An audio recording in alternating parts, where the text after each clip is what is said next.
Es muy importante tener en cuenta, ojo, que el proceso de disolución es un proceso físico.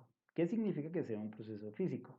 Que si yo tengo, por ejemplo, una cantidad de un solvente, ¿cierto? Y ese solvente es agua, y disuelvo un soluto como el cloruro de sodio, cuando yo pongo el cloruro de sodio en agua, pues se disuelve, ¿cierto? Entonces, después voy a tener cloruro de sodio acuoso, es decir, cloruro de sodio disuelto en agua. Entonces, ese proceso de disolver un soluto en un solvente es un proceso físico. ¿Y por qué es un proceso físico? Porque cada una de las sustancias va a conservar sus propiedades. Bien, es decir, el cloruro de sodio sigue siendo cloruro de sodio, no hay cambio químico. El agua sigue siendo agua, no hay cambio químico. Entonces, cada uno de los componentes de la mezcla homogénea, es decir, de la solución, van a conservar sus propiedades. Bien, sin embargo, en muchas ocasiones se suele confundir el hecho de que yo ponga una sustancia, ¿cierto?, en un solvente y que cuando desaparezca el solvente es porque hubo un proceso de disolución.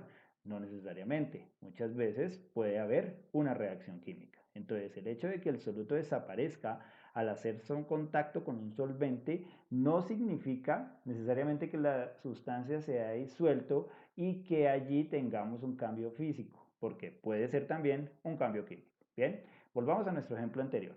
Agua, le pongo cloruro de sodio, desaparece el cloruro de sodio en la solución, tenemos un proceso físico, cloruro de sodio acuoso, cloruro de sodio sigue siendo cloruro de sodio, agua sigue siendo agua, y esto es un proceso reversible, porque si yo evaporo el agua, ¿cierto?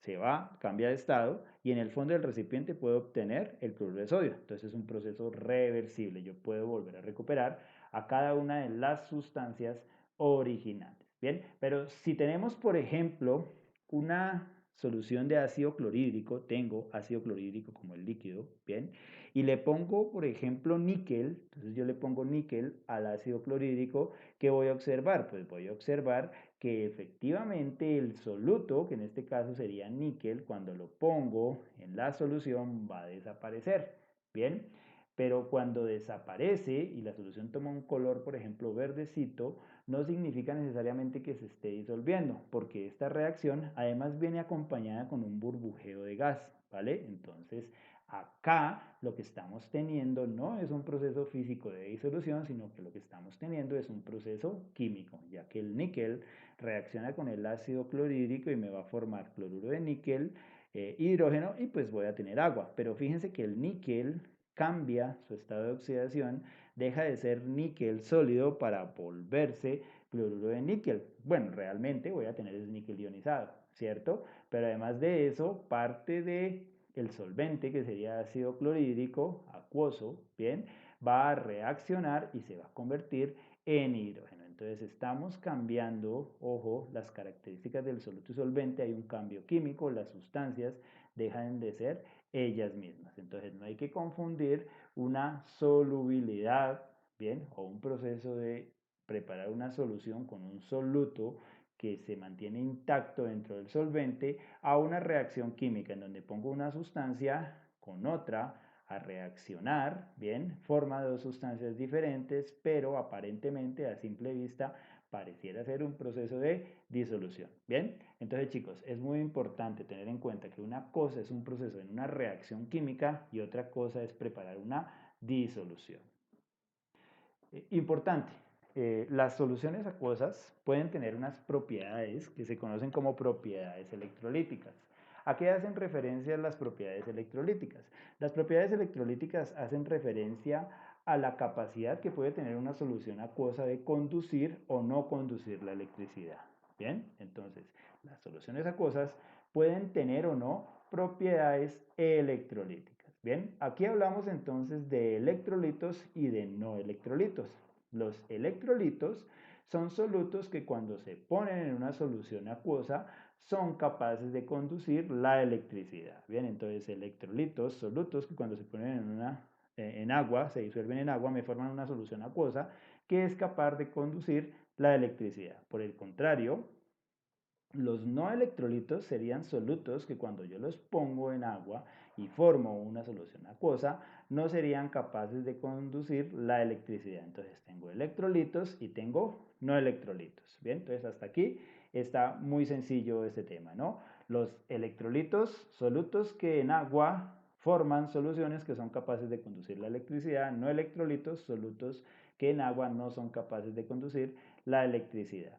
Sin embargo, cuando hablamos de los electrolitos, podemos hacer una clasificación de esos solutos de acuerdo a sus propiedades electrolíticas en disolución acuosa en electrolitos fuertes, electrolitos débiles y no electrolitos. Bien, ¿qué sería un electrolito fuerte? Los electrolitos fuertes serían solutos que cuando se disuelven en agua tienen una alta capacidad de conducir la electricidad, o sea, conducen muchísimo la electricidad, por eso se llaman electrolitos fuertes. ¿Y por qué son electrolitos fuertes? Porque cuando se disuelven en agua se ionizan por completo y al ionizarse por completo esos iones que se forman en la solución acuosa tienen la capacidad de transportar electrones. Bien, entonces al transportar electrones, como hay muchos iones presentes en la solución acuosa, pues son electrolitos fuertes. Ahora, hay otras sustancias que son electrolitos débiles. Los electrolitos débiles son solutos que cuando se disuelven en una solución acuosa se ionizan, pero se ionizan poco. Y al ionizarse poco, vamos a tener disponible en la solución acuosa pocos iones y esos pocos iones son capaces de conducir la electricidad, pero no tanto como un electrolito fuerte, ya que este se ioniza por completo. Entonces, se ioniza por completo muchos iones y al haber muchos iones transportan muchos electrones. Los electrolitos débiles también se ionizan, pero se ionizan poquito. Y al ionizarse poquito, pues tenemos disponibilidad de pocos iones y al haber pocos iones, pues conducen poco la electricidad. Es decir, estos conducen mucho la electricidad, estos conducen poco la electricidad, pero las dos son sustancias electrolíticas.